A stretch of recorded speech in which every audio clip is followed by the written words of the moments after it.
Get a lot of heavy artillery or any armor, so they're very reliant on what they have. So knives are very important to them. But how will the Camalus compare to the Kukri? On 3, 2, 1, cut them up!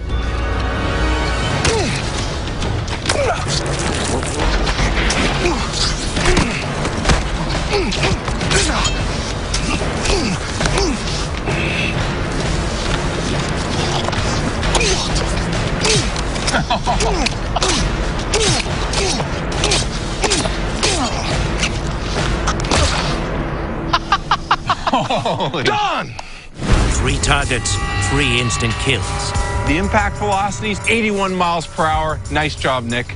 This looks like classic definition of a lover-scorned injury, but on a serious level, you can get stabbed over 20 times and survive. It's the location you place him in, and you definitely demonstrated that here. I left him in that brutalized state on purpose because I want to move on and have his mates come in and look at that.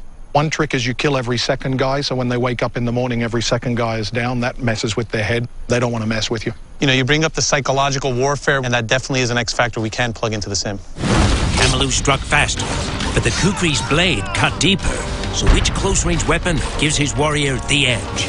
We did see the speed of the Camalus over the Kukri. 81 miles per hour versus 59 miles per hour. But when you're talking about delivering, executing on the battlefield, you want your weapon system to be able to do 80% of the work. It is obvious which weapon will do more work for you just by looking at them. I agree with everything you guys just said. The design of this, you can slash and get an instant kill, and you can thrust and get an instant kill.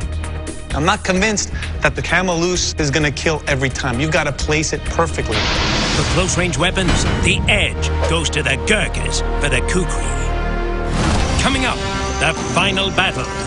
The Gurkhas, quick-strike hitmen whose rugged mountain upbringing gives them unstoppable endurance, versus the French Foreign Legion, the outlaws whose brutal desert training transforms them into killing machines. Who will be the deadliest warrior? Wow, those were brutal knife tests. Nick went absolutely crazy with the Camalus, but the Kukri is still a great knife as well. Let's take another look at the live voting. We've reset the poll just in case you've changed your mind, and it looks like Gurkhas are actually ahead. French Foreign Legion not being favoured as much. I'm totally going for the Gurkhas. Dr. Dorian, do you have any final thoughts before we run that simulation? You know, what's interesting here, with this technology, we're seeing what the viewers think, and it's the same way that I felt while we shot the episode and kind of how I feel right now. I can't wait to see the final battle. No, absolutely. I think we all are. We're really looking forward to that. All right, the viewers are going for, still looks like the Gurkhas. Yeah, Gurkhas are still ahead. And after the break, we will run the sim and see if you have got that voting right. Vampires versus Zombies is coming up next, and we will be joined by a very special guest, so stay tuned and keep those votes coming in. dwlive.spike.com. Yet another important X factor for me is psychological warfare. We almost had a dead even heap with this, and we rated the Gurkhas in 85, 87, but in reality, that's a wash.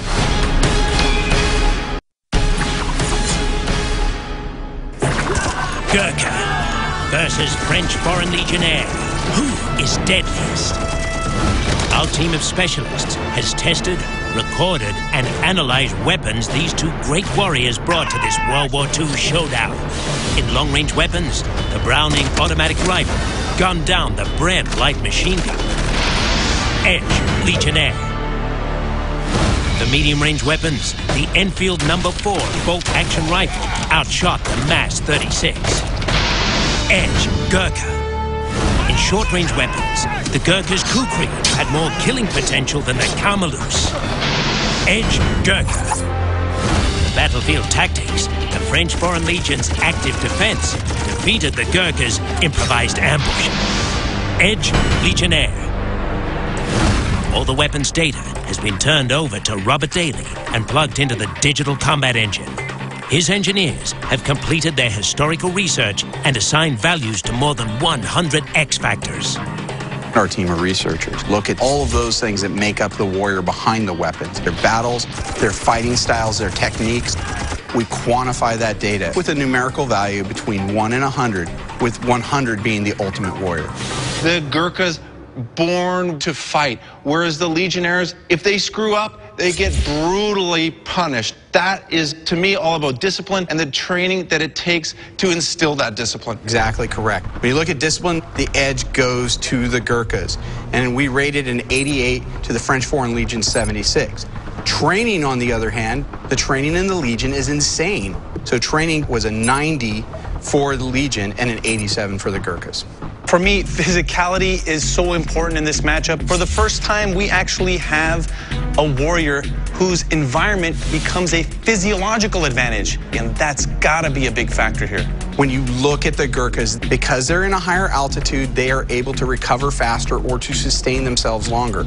And we had to rate the Gurkhas higher on this, and we gave them a 91, and we gave the French Foreign Legion an 84. Okay, we've entered in all of our X factors. Let's run the sim. The digital combat engine will run 5,000 battles between 5 Gurkhas and 5 Legionnaires.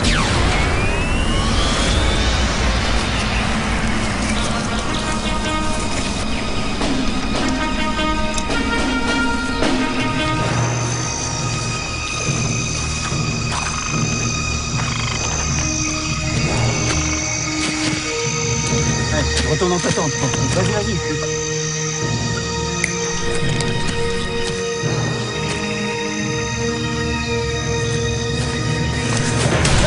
Légionnaire, on est attaqué!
It was a really close match. The Gurkhas did end up winning 2,619 versus 2,381. In the head-to-head weapons comparison, the French Foreign Legion's Browning automatic rifle destroyed the Bren gun. But the Gurkhas' Enfield No. 4 outperformed the MAS 36, and their Kukri decapitated the Carmelouse. Historically, the Bren light machine gun had significant malfunctions in the field, and this is really what played out in the results. But the final outcome came down to where they trained. And the French Foreign Legion trained in a very harsh desert, but it is not the same as the high altitude training that the Gurkhas went through. And that physicality difference really showed up in our fatigue rates of these troops. The Gurkhas were only exhausted 5.02% of the time, whereas the French Foreign Legion were exhausted 10.9% of the time. And that's a really important thing. The Gurkhas live to be warriors on the battlefield. It is a generational thing. The knowledge keeps getting passed down from father to son. They live to show up on a battlefield. And when they turn it on, watch the hell out. And there you go, the Gurkhas win it. What a phenomenal matchup. Stick around because up next it is the long-awaited Vampires versus Zombies, and vampire expert Steve Niles will be joining us live. So stick around.